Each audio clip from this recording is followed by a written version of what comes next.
Audio video clear था Nandini.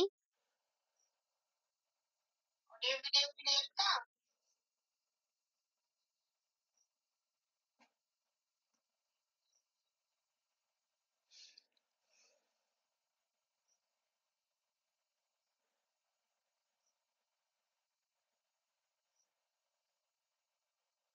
Class आरंभ करिया पर अन्य पिला माने जॉइन हेजिबे।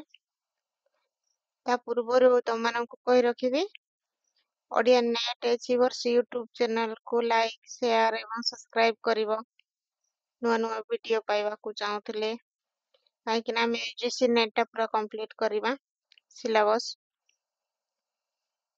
पीडीएफ जदि पाइबाकू चाहूथबो ताहले टेलीग्राम चैनल को जॉइन करिवो।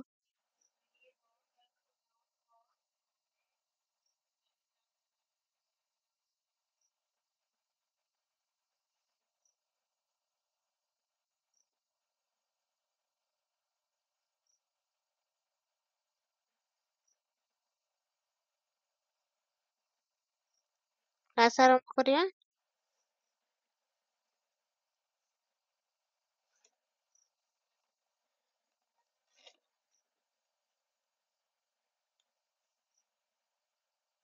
Hello ma'am hello.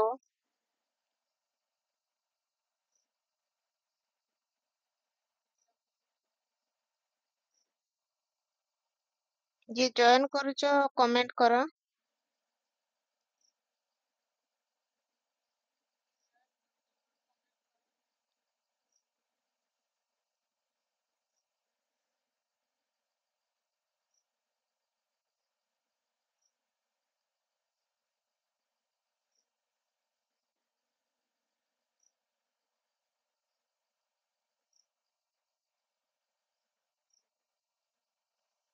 हो क्लास आरंभ करिवा। गतकाली आमे कंटेंट पढ़थिले आज आमे आर प्रश्न उत्तर आलोचना करिवा।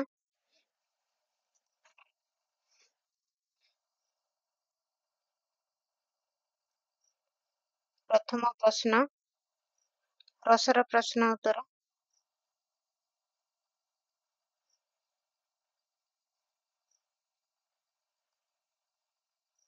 रस क्वेश्चन नंबर 1 साहित्य रे साहित्यर रसरे प्राधान्य को प्रथमे किए उपलब्धि करथिले माने साहित्य रे रसर एठी रे हबनी छुआ माने साहित्य रे रसर प्राधान्य को प्रथमे किए उपलब्धि करिथिले उत्तर हेबो नाट्याचार्य भरत मुनि ख्रीष्ट प्रथम शताब्दी रे।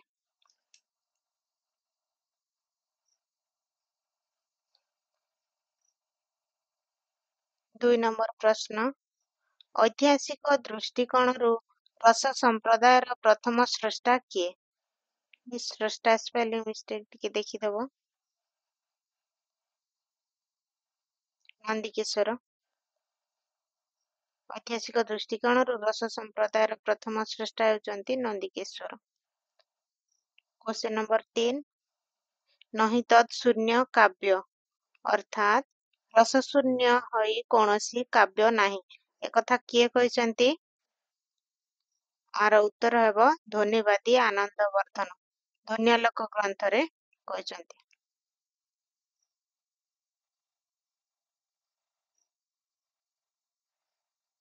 क्वेश्चन नंबर 4 आनंद वर्धन रस स्थान रे केउ शब्द को ग्रहण करिसंती आर उत्तर हेबो आह्लाद शब्द।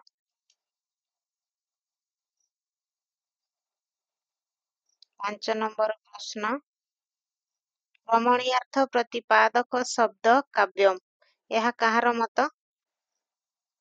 आर उत्तर हेबो रसगंगाधर प्रणेता पंडित श्री जगन्नाथ दास। रसगंगाधर होची तांकर ग्रंथर ना एवं पंडित जगन्नाथ दास होचंती रमणीयार्थ प्रतिपादक शब्द काव्यम रो मतामत देइचंती। 6 नंबर प्रश्न रसास्वादान समुद्भूतम ଆନନ୍ଦମ, ଏଠି ଆନନ୍ଦମ ହବ।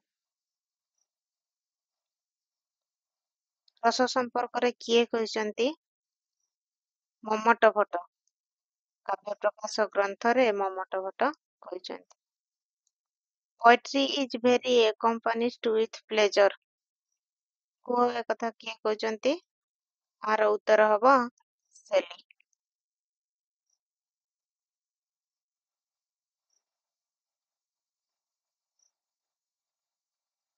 ଆଗକୁ ଯିବା 8 ନମ୍ବର ପ୍ରଶ୍ନ। ବିଭାବାନୁଭାବ ସଞ୍ଚାରୀ ଭାବ ସଂଯୋଗାତ୍ ରସ ନିଷ୍ପତ୍ତି। ଅର୍ଥାତ୍ ବିଭାବ, ଅନୁଭାବ ଓ ସଞ୍ଚାରୀ ଭାବର ସଂଯୋଗରେ ରସ ନିଷ୍ପତ୍ତି ହୁଏ ବୋଲି କିଏ ମତ ଦେଇଛନ୍ତି? ଆର ଉତ୍ତର ହେବ ଭରତମୁନି। 9 ନମ୍ବର ପ୍ରଶ୍ନ। କାହାକୁ ରସ ସମ୍ପ୍ରଦାୟର ସର୍ବୋତ୍ତମ ପ୍ରବକ୍ତା କୁହାଯାଏ?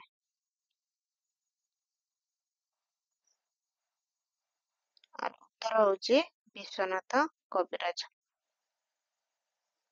ପରବର୍ତ୍ତୀ ପ୍ରଶ୍ନ 10 ନମ୍ବର ପ୍ରଶ୍ନ। ରସ୍ୟତେ ଇତି ରସ, ଯାହା ଆସ୍ୱାଦିତ ହୁଏ ତାହା ହିଁ ରସ, ଏକଥା କିଏ କହିଥିଲେ? ଉତ୍ତର ହେବ ବିଶ୍ୱନାଥ କବିରାଜ। ପରବର୍ତ୍ତୀ ପ୍ରଶ୍ନ 11 ନମ୍ବର ପ୍ରଶ୍ନ। ରସାତ୍ମକ କାବ୍ୟ କାବ୍ୟମ୍, ଅର୍ଥାତ୍ ରସାତ୍ମକ କାବ୍ୟ ହିଁ କାବ୍ୟ, ଏକଥା କିଏ କହିଥିଲେ? ବିଶ୍ୱନାଥ କବିରାଜ। 12 ନମ୍ବର ପ୍ରଶ୍ନ। ରସ ନିଷ୍ପତ୍ତିରେ କେତୋଟି ଉପାଦାନ ଆବଶ୍ୟକ ଓ କଣ କଣ?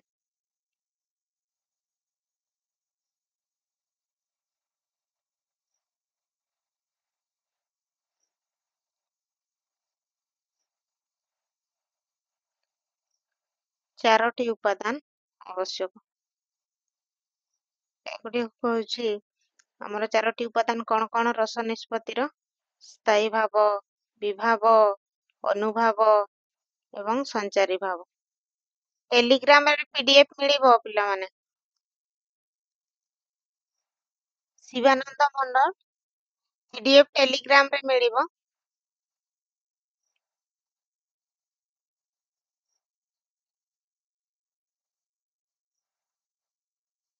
ତେର ନମ୍ବର ପ୍ରଶ୍ନ। ସ୍ଥାୟୀ ଭାବ କାହାକୁ କୁହାଯାଏ? ସ୍ଥାୟୀ ଭାବ କାହାକୁ କୁହାଯାଏ? ଯେଉଁ ଭାବଟି ସ୍ଥାୟୀ ବା ଚିରସ୍ଥାୟୀ, ଯେଉଁ ଭାବର ବିନାଶ ନାହିଁ, ତାହାକୁ ଆମେ ସ୍ଥାୟୀ ଭାବ ବୋଲି କହିଥାଉ। 14 ନମ୍ବର ପ୍ରଶ୍ନ। ବେଦାନ୍ତରେ ରସ ପ୍ରାପ୍ତିର ଅର୍ଥ କଣ? ଆର ଉତ୍ତର ହେବ ବ୍ରହ୍ମାନନ୍ଦ ଆସ୍ୱାଦନ।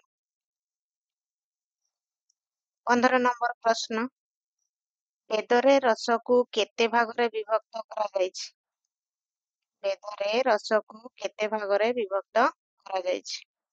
ଆର ଉତ୍ତର ହେବ 4 ଭାଗରେ। କଣ କଣ? ବେଦରେ ରସକୁ 4 ଭାଗରେ ବିଭକ୍ତ କରାଯାଇଛି, ମନେ ରଖିବ। ସାହିତ୍ୟ ରସ, ଆୟୁର୍ବେଦ ରସ, ପଦାର୍ଥ ରସ ଆଉ ଭକ୍ତି ରସ। 16 ନମ୍ବର ପ୍ରଶ୍ନ। କେତୋଟି ସ୍ଥାୟୀ ଭାବ ରହିଛି? ଆର ଉତ୍ତର ହେବ 9ଟି। 9ଟି ସ୍ଥାୟୀ ଭାବ ରହିଛି। ଏହି ସ୍ଥାୟୀ ଭାବ ଆଉ ରସ ଗୁଡ଼ିକୁ ଦେଖିବା। ଏ ହେଉଛି ସ୍ଥାୟୀ ଭାବ, ଇଏ ହେଉଛି ରସ। ରତି, ହାସ, ଶୋକ, କ୍ରୋଧ, ଉତ୍ସାହ, ଭୟ, ଜୁଗୁପ୍ସା, ବିସ୍ମୟ, ନିର୍ବେଦ। ଏଇପଟେ ବାଁ ସାଇଡରେ ଯେତିକି ଅଛି ଏଗୁଡ଼ିକ ହେଉଛି ସ୍ଥାୟୀ ଭାବ। ଡାହାଣ ସାଇଡରେ ହେଉଛି ରସ। ଶୃଙ୍ଗାର ରସର ସ୍ଥାୟୀ ଭାବ କଣ? ରତି। ହାସ୍ୟ ରସର ସ୍ଥାୟୀ ଭାବ ହାସ, କରୁଣ ରସର ସ୍ଥାୟୀ ଭାବ ଶୋକ, ରୌଦ୍ର ରସର ସ୍ଥାୟୀ ଭାବ କ୍ରୋଧ, ବୀର ରସର ସ୍ଥାୟୀ ଭାବ ଉତ୍ସାହ, ଭୟାନକ ରସର ସ୍ଥାୟୀ ଭାବ ଭୟ, ବିଭତ୍ସ ରସର ସ୍ଥାୟୀ ଭାବ ଜୁଗୁପ୍ସା, ଅଦ୍ଭୁତ ରସର ସ୍ଥାୟୀ ଭାବ ବିସ୍ମୟ, ଶାନ୍ତ ରସର ସ୍ଥାୟୀ ଭାବ ହେଉଛି ନିର୍ବେଦ। ପରବର୍ତ୍ତୀ ପ୍ରଶ୍ନ, ସ୍ଥାୟୀ ଭାବର ଉଦ୍ବୋଧକ କିଏ? 17 ନମ୍ବର ପ୍ରଶ୍ନ, ସ୍ଥାୟୀ ଭାବର ଉଦ୍ବୋଧକ କିଏ? ଉତ୍ତର ହେବ ବିଭାବ। 18 ନମ୍ବର ପ୍ରଶ୍ନ, ବିଭାବ କେତେ ଭାଗରେ ବିଭକ୍ତ? ବିଭାବ 2 ଭାଗରେ ବିଭକ୍ତ। ଗୋଟିଏ ହେଉଛି ଆଲମ୍ବନ ବିଭାବ, ଆଉ ଗୋଟିଏ ହେଉଛି ଉଦ୍ଦୀପନ ବିଭାବ।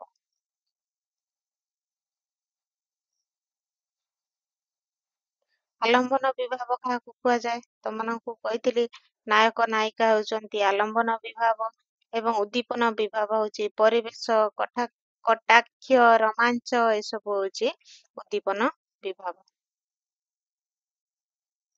19 ନମ୍ବର ପ୍ରଶ୍ନ, ଅନୁଭାବ କାହାକୁ କୁହାଯାଏ? ସ୍ଥାୟୀ ଭାବର କାରଣକୁ ବିଭାବ ଓ କାର୍ଯ୍ୟକୁ ଅନୁଭାବ କୁହାଯାଏ। ସ୍ଥାୟୀ ଭାବର କାରଣକୁ ବିଭାବ ଏବଂ କାର୍ଯ୍ୟକୁ ଅନୁଭାବ କୁହାଯାଏ। 20 ନମ୍ବର ପ୍ରଶ୍ନ, ଅନୁଭାବ କେତେ ଭାଗରେ ବିଭକ୍ତ? ଅନୁଭାବ 3 ଭାଗରେ ବିଭକ୍ତ। ମନେ ରଖିବ କଣ କଣ? କାୟିକ, ମାନସିକ, ସାତ୍ତ୍ୱିକ।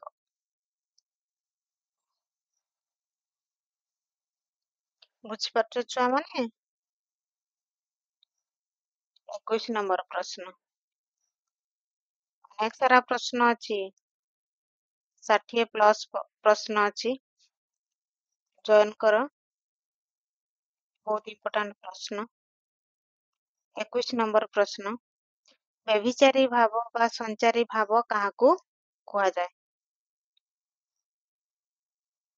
ବିଭାବ, ଅନୁଭାବ ଅପେକ୍ଷା ଯେଉଁ ସବୁ ଭାବ ରସ ଆଡ଼କୁ ପ୍ରଧାବିତ ହୋଇ କ୍ଷଣକୁ ବିଲୀନ ହୁଅନ୍ତି ସେଗୁଡ଼ିକୁ ବ୍ୟଭିଚାରୀ ଭାବ କୁହାଯାଏ। ତାମାନେ ହଠାତ୍ ଆସିବ ପୁଣି ସାଙ୍ଗେ ବିଲୀନ ହେଇଯିବ, ସେଗୁଡ଼ିକ ହେଉଛି କଣ? କ୍ଷଣକୁ ବିଲୀନ ହୁଅନ୍ତି, ମାନେ ସାଙ୍ଗେ ପଳେଇ ଯାଆନ୍ତି ବା ବିଲୀନ ହୁଅନ୍ତି, ତାକୁ ଆମେ ବ୍ୟଭିଚାରୀ ଭାବ ବୋଲି କହୁଛେ। କେତୋଟି ବ୍ୟଭିଚାରୀ ଭାବ ରହିଛି? 33ଟି। 22 ନମ୍ବର ପ୍ରଶ୍ନ, କେତୋଟି ବ୍ୟଭିଚାରୀ ଭାବ ରହିଛି? 33 ଗୋଟି। ପରବର୍ତ୍ତୀ ପ୍ରଶ୍ନ, ବିଶ୍ୱନାଥ କବିରାଜ କେତୋଟି ରସକୁ ସ୍ୱୀକାର କରିଛନ୍ତି ଓ କଣ କଣ? ବିଶ୍ୱନାଥ କବିରାଜ 9ଟି ରସକୁ ସ୍ୱୀକାର କରିଛନ୍ତି। ସେଗୁଡ଼ିକୁ କଣ କଣ? ଶୃଙ୍ଗାର ରସ, ହାସ୍ୟ ରସ, କରୁଣ ରସ, ଉଦ୍ର ରସ, ବୀର ରସ, ଭୟାନକ ରସ, ବିଭତ୍ସ ରସ, ଅଦ୍ଭୁତ ରସ ଓ ଶାନ୍ତ ରସ। 24 ନମ୍ବର ପ୍ରଶ୍ନ, ପ୍ରାଚୀନ କାଳରେ ପ୍ରଥମେ କେତୋଟି ରସ ନାଟକରେ ବ୍ୟବହୃତ ହେଉଥିଲା? ନାଟକରେ ବ୍ୟବହୃତ ହେଉଥିଲା, ମନେ ରଖିବ 8ଟି ରସ। ଶାନ୍ତ ରସ ନାଟକରେ ବ୍ୟବହୃତ ହେଉନଥିଲା, ଶାନ୍ତ ରସ କଣ? ବାଦ, ସେଇଥିପାଇଁ ଲେଖିଦେଇଛି। ତାପରେ ଆସିଲା ପରବର୍ତ୍ତୀ ପ୍ରଶ୍ନ, 25 ନମ୍ବର ପ୍ରଶ୍ନ, କେତୋଟି ରସ କାବ୍ୟରେ ବ୍ୟବହୃତ ହେଉଥିଲା?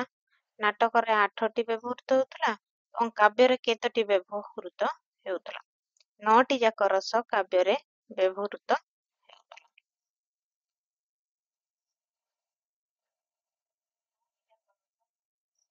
26 ନମ୍ବର ପ୍ରଶ୍ନ, ବର୍ତ୍ତମାନ କେଉଁ ରସକୁ ଦଶମ ରସ ଭାବରେ ସ୍ୱୀକାର କରନ୍ତି?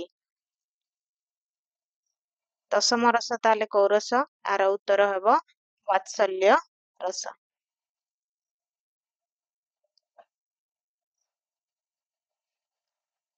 ପରବର୍ତ୍ତୀ ପ୍ରଶ୍ନ, 27 ନମ୍ବର ପ୍ରଶ୍ନ, ଭରତଙ୍କ ନାଟ୍ୟଶାସ୍ତ୍ରରେ କେତୋଟି ରସର ବର୍ଣ୍ଣନା ରହିଛି? ଭରତ ମୁନିଙ୍କ ନାଟ୍ୟଶାସ୍ତ୍ରରେ କେତୋଟି ରସର ବର୍ଣ୍ଣନା ରହିଛି? ଆର ଉତ୍ତର ହେବ 8ଟି ରସ। 28 ନମ୍ବର ପ୍ରଶ୍ନ, ରସରାଜ କାହାକୁ କୁହାଯାଏ? ଓ ରସରାଜ କାହାକୁ କୁହାଯାଏ? ଆର ଉତ୍ତର ହେବ ଶୃଙ୍ଗାର ରସ ହେଉଛି ରସର ରାଜା ବା ଶ୍ରେଷ୍ଠ ରସ। ରସ ସମ୍ପର୍କିତ କେତୋଟି ମତବାଦ ରହିଛି? 29 ନମ୍ବର ପ୍ରଶ୍ନ, ରସ ସମ୍ପର୍କିତ କେତୋଟି ମତବାଦ ରହିଛି? ଏହାର ଉତ୍ତର ହେବ 4ଟି ରସ। ପରବର୍ତ୍ତୀ ପ୍ରଶ୍ନ, 30 ନମ୍ବର ପ୍ରଶ୍ନ, ଉତ୍ପତ୍ତିବାଦର ପ୍ରବର୍ତ୍ତକ କିଏ? ଉତ୍ପତ୍ତିବାଦର ପ୍ରବର୍ତ୍ତକ କିଏ? ଉତ୍ତର ହେବ ଭଟ୍ଟ ଲଲ୍ଲଟ। 31 ନମ୍ବର ପ୍ରଶ୍ନ, ଅନୁମିତିବାଦର ପ୍ରବର୍ତ୍ତକ କିଏ? ଶ୍ରୀ ଶଙ୍କୁକ। ଶ୍ରୀ ଶଙ୍କୁକ ହେଉଛନ୍ତି ଅନୁମିତିବାଦର ପ୍ରବର୍ତ୍ତକ। ଭଟ୍ଟନାୟକ କେଉଁ ବାଦର ପ୍ରବର୍ତ୍ତକ? 25 ନମ୍ବର ପ୍ରଶ୍ନ, ଭଟ୍ଟନାୟକ କେଉଁ ବାଦର ପ୍ରବର୍ତ୍ତକ? ଏହାର ଉତ୍ତର ହେବ ଭୁକ୍ତିବାଦ। 33 ନମ୍ବର ପ୍ରଶ୍ନ, ଅଭିବ୍ୟକ୍ତିବାଦର ପ୍ରବର୍ତ୍ତକ କିଏ? ଉତ୍ତର ହେବ ଅଭିନବ ଗୁପ୍ତ। ମନେ ରଖିବା ପାଇଁ ପୁଣି ଲେଖିଛି, ଉତ୍ପତ୍ତିବାଦ ଭଟ୍ଟ ଲଲ୍ଲଟ, ଅନୁମିତିବାଦ ଶ୍ରୀ ଶଙ୍କୁକ, ଭୁକ୍ତିବାଦ ଭଟ୍ଟନାୟକ, ଅଭିବ୍ୟକ୍ତିବାଦ ଅଭିନବ ଗୁପ୍ତ। ମନେ ରଖିବ ପିଲାମାନେ।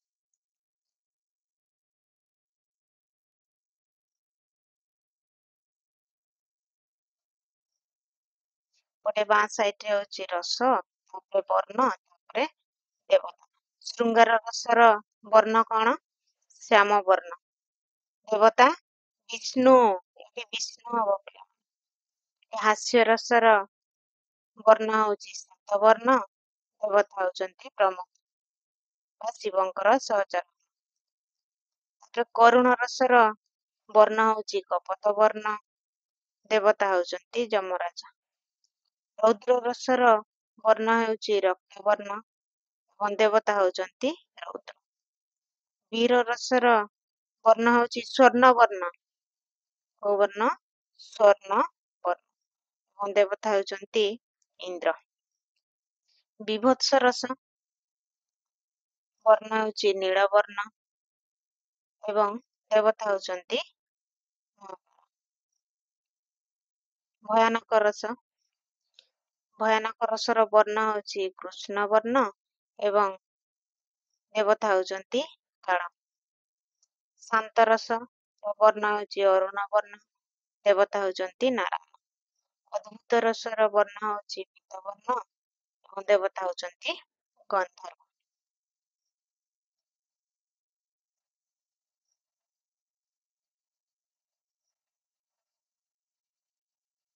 ପଇଁତିରିଶ ନମ୍ବର ପ୍ରଶ୍ନ, ଭରତମୁନି ନାଟ୍ୟ ଶାସ୍ତ୍ରରେ ପ୍ରଥମେ କେତୋଟି ରସ ତିଆରି ହୋଇଥିଲା ବୋଲି କହିଛନ୍ତି? ଉତ୍ତର ହେବ 4ଟି ରସ। ଭରତମୁନି ନାଟ୍ୟ ଶାସ୍ତ୍ରରେ ପ୍ରଥମେ କେତୋଟି ରସ ତିଆରି ହୋଇଥିଲା ବୋଲି କହିଛନ୍ତି? 4ଟି ରସ। କଣ କଣ? ଶୃଙ୍ଗାର ରସ, ରୌଦ୍ର ରସ, ବୀର ରସ ଆଉ ବିଭତ୍ସ ରସ। ପରବର୍ତ୍ତୀ ପ୍ରଶ୍ନ, 36 ନମ୍ବର ପ୍ରଶ୍ନ,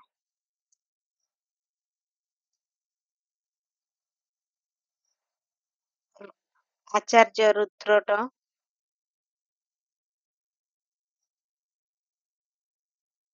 ଆଚାର୍ଯ୍ୟ ଅଭିନବ ଗୁପ୍ତ, ଆଚାର୍ଯ୍ୟ ଆନନ୍ଦ ବର୍ଦ୍ଧନ ଓ ଆଚାର୍ଯ୍ୟ ଶ୍ରୀ ଜଗନ୍ନାଥ, ଏମାନଙ୍କ ମତ ଅନୁସାରେ ରସର ସଂଖ୍ୟା କେତେ? ଆଚାର୍ଯ୍ୟ ରୁଦ୍ରଟ, ଅଭିନବ ଗୁପ୍ତ, ଆନନ୍ଦ ବର୍ଦ୍ଧନ ଆଉ ଜଗନ୍ନାଥ, ଏଇ 4 ଜଣ। ଏମାନଙ୍କ ମତ ଅନୁସାରେ ରସର ସଂଖ୍ୟା କେତେ? 9ଟି। ନବମ ରସ ରୂପେ ଶାନ୍ତ ରସକୁ ଏମାନେ ଗ୍ରହଣ କରିଛନ୍ତି। ମନେ ରଖିବ, ରୁଦ୍ରଟ, ଅଭିନବ ଗୁପ୍ତ, ଆନନ୍ଦ ବର୍ଦ୍ଧନ ଆଉ ଶ୍ରୀ ଜଗନ୍ନାଥ। ନବମ ରସ ରୂପେ କୋଉ ରସକୁ? ଶାନ୍ତ ରସକୁ ସେମାନେ ଗ୍ରହଣ କରିଛନ୍ତି।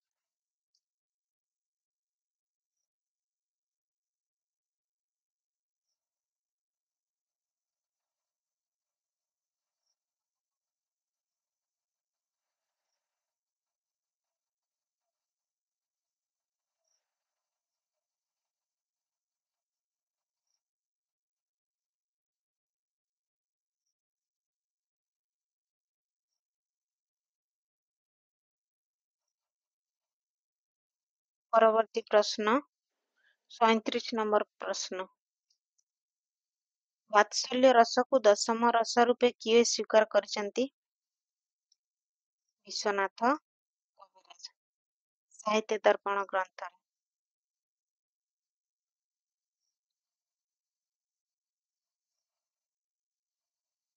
ଟିକେ ରହିଯାଅ ପିଲାମାନେ, କିଏ କିଏ ଲାଇଭ୍ ଅଛନ୍ତି? ରୂପାଲି ପ୍ରଧାନ।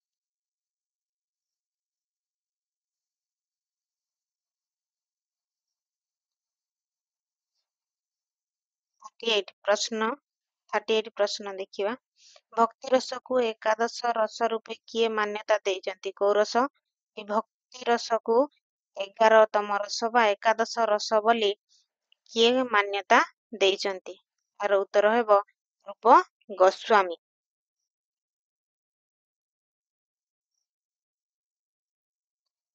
39 ପ୍ରଶ୍ନ। ପ୍ରଥମ ରସାଚାର୍ଯ୍ୟ କିଏ? ଉତ୍ତର ହେବ ଭରତ ମୁନି। ଭରତ ମୁନି ହେଉଛନ୍ତି ପ୍ରଥମ ରସ ଆଚାର୍ଯ୍ୟ। କେଉଁ ଯୋଡ଼ିଟି ଭୁଲ? ପ୍ରଶ୍ନ ଏମିତି ଆସିବ ପିଲାମାନେ, କେଉଁ ଯୋଡ଼ିଟି ଭୁଲ? ରାଜଶେଖର କାବ୍ୟମୀମାଂସା, ଭଟ୍ଟନାୟକ ହୃଦୟ ଦର୍ପଣ, ଭୋଜରାଜ ଶୃଙ୍ଗାର ପ୍ରକାଶ, ମହିମ ଭଟ୍ଟ ସରସ୍ୱତୀ କଣ୍ଠାଭରଣ। କମେଣ୍ଟ କର କୋଉ କ ଖ ଗ ଘ ଏଥିରେ 4ଟି ଯୋଡ଼ି ଅଛି, କୋଉଟା ହବ ଉତ୍ତର? କ ଖ ଗ ଘ କୋଉଟା ଭୁଲ?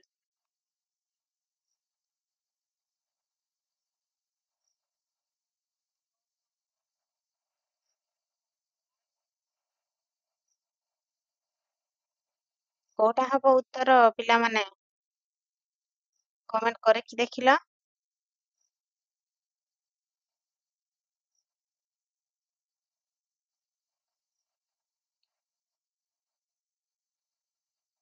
ଏଇଟା ହବ, ଖ ହବ ଉତ୍ତର। କାହିଁକି କୁହ ତ? ସରସ୍ୱତୀ କଣ୍ଠାଭରଣ ଗ୍ରନ୍ଥର ରଚୟିତା ହଉଛନ୍ତି ଭୋଜରାଜ, ଆଉ ମହିମା ଭଟ୍ଟଙ୍କ ଗ୍ରନ୍ଥ ହଉଛି କଣ? ବ୍ୟକ୍ତି ବିବେକ। ବୁଝିପାରିଲ? ସମସ୍ତେ ବୁଝିଲ ନା ନାଇଁ? ସରସ୍ୱତୀ କଣ୍ଠାଭରଣ ଗ୍ରନ୍ଥର ରଚୟିତା ହଉଛନ୍ତି ଭୋଜରାଜ, ଆଉ ମହିମା ଭଟ୍ଟ ହେଉଛନ୍ତି ବ୍ୟକ୍ତି ବିବେକ ଗ୍ରନ୍ଥର ରଚୟିତା। ତେଣୁ ଏଇଟା ଘ ହବ ଉତ୍ତର। ଘଟି ହେଉଛି ଭୁଲ, ଘ ଯୋଡ଼ିଟି। ପରବର୍ତ୍ତୀ ପ୍ରଶ୍ନ। ରସ ଏବାତ୍ର ଜୀବିତ କେଉଁ ଗ୍ରନ୍ଥରେ କୁହାଯାଇଛି? ରସ ଏବାତ୍ର ଜୀବିତମ୍ କେଉଁ ଗ୍ରନ୍ଥରେ କୁହାଯାଇଛି? ଉତ୍ତର ହେବ ଅଗ୍ନି ପୁରାଣ।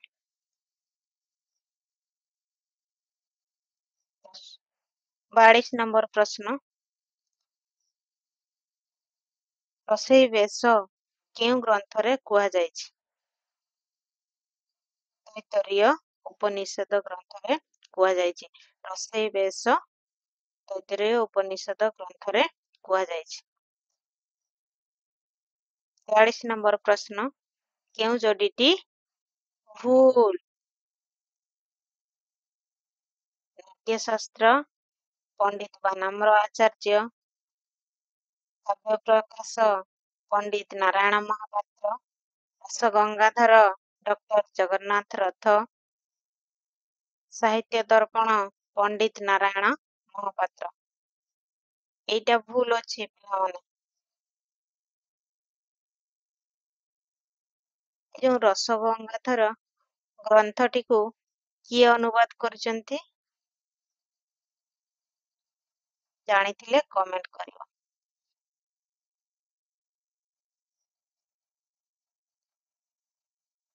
ଏଠି ଜଗନ୍ନାଥ ନ ହେଇକି କଣ ହବ? ସେମାନଙ୍କୁ କହୁଥିଲି ରସ ଗଙ୍ଗାଧର ଗ୍ରନ୍ଥଟିକୁ କିଏ ଅନୁବାଦ କରୁଛନ୍ତି? ଅନୁବାଦ କରୁଛନ୍ତି ସୂର୍ଯ୍ୟମଣି ରଥ। ବୁଝିପାରିଲ ତ? ଏମାନେ ହେଉଛନ୍ତି ସମସ୍ତେ ଅନୁବାଦକ। ନାଟ୍ୟଶାସ୍ତ୍ର ଗ୍ରନ୍ଥକୁ ଅନୁବାଦ କରିଛନ୍ତି ପଣ୍ଡିତ ବାନାମ୍ର ଆଚାର୍ଯ୍ୟ, କାବ୍ୟ ପ୍ରକାଶ ଗ୍ରନ୍ଥକୁ ଅନୁବାଦ କରିଛନ୍ତି ପଣ୍ଡିତ ନାରାୟଣ ମହାପାତ୍ର। ରସଗଙ୍ଗାଧରକୁ ଅନୁବାଦ କରିଛନ୍ତି ଡକ୍ଟର ସୂର୍ଯ୍ୟମଣି ରଥ। ସାହିତ୍ୟ ଦର୍ପଣର ଅନୁବାଦକ ହେଉଛନ୍ତି ପଣ୍ଡିତ ନାରାୟଣ ମହାପାତ୍ର। ବୁଝିପାରିଲ?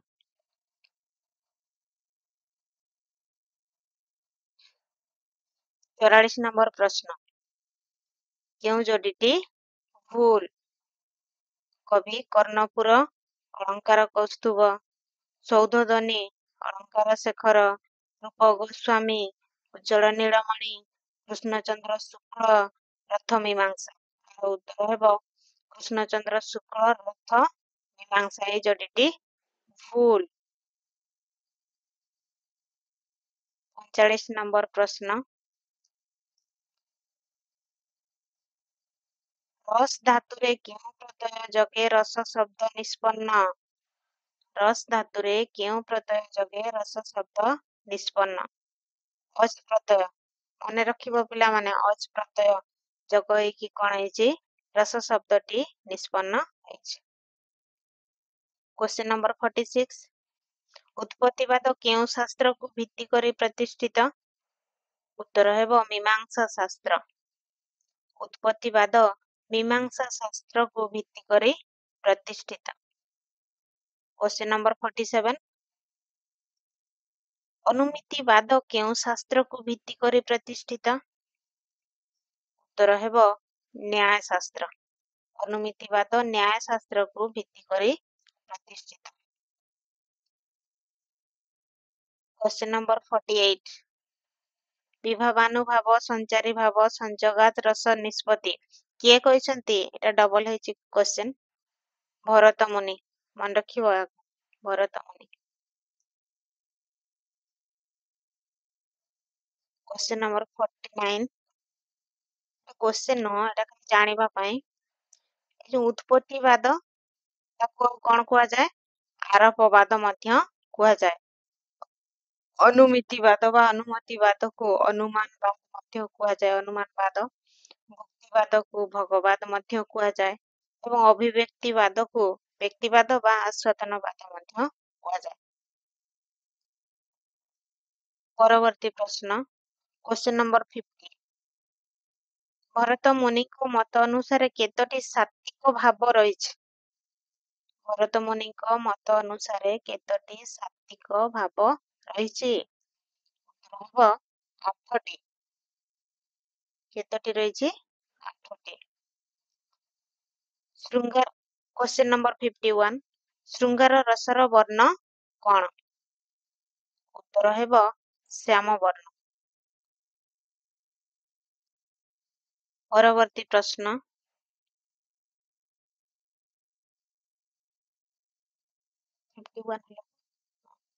52। ପ୍ରଶ୍ନ ନମ୍ବର 52। ହାସ୍ୟରସର ବର୍ଣ୍ଣ କଣ?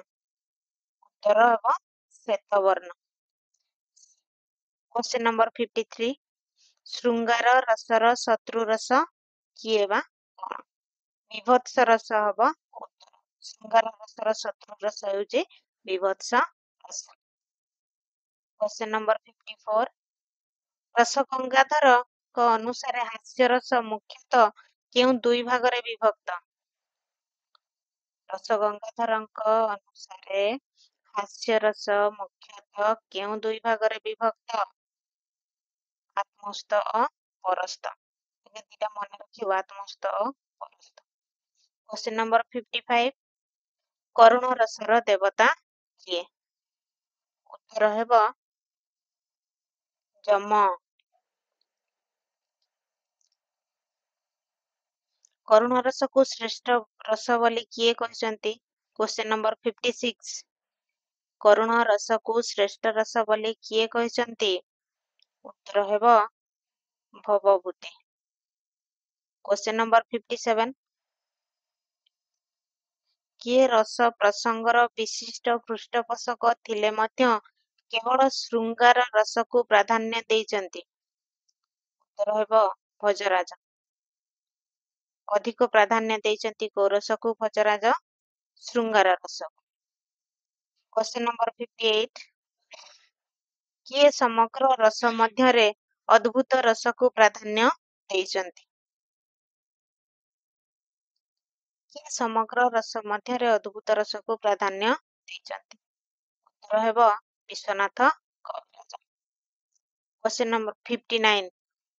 ସ୍ଥାୟୀ ଭାବର ଉଦ୍ବୋଧକ କିଏ? ଉତ୍ତର ହେବ ବିଭାବ। ସ୍ଥାୟୀ ଭାବର ଉଦ୍ବୋଧକ ବିଭାବ। Question number 60। ଆଲମ୍ବନ ଓ ଉଦ୍ଦୀପନ ବିଭବ ଦ୍ୱାରା କେଉଁ କ୍ରିୟା ବ୍ୟକ୍ତ ହୁଏ ତାହା କଣ? ସରି, ଏଠି କେଉଁ ନୁହେଁ, ଯେଉଁ କ୍ରିୟା ବ୍ୟକ୍ତ ହୁଏ ତାହା କଣ? ଏଠି ଯେଉଁ ପିଲାମାନେ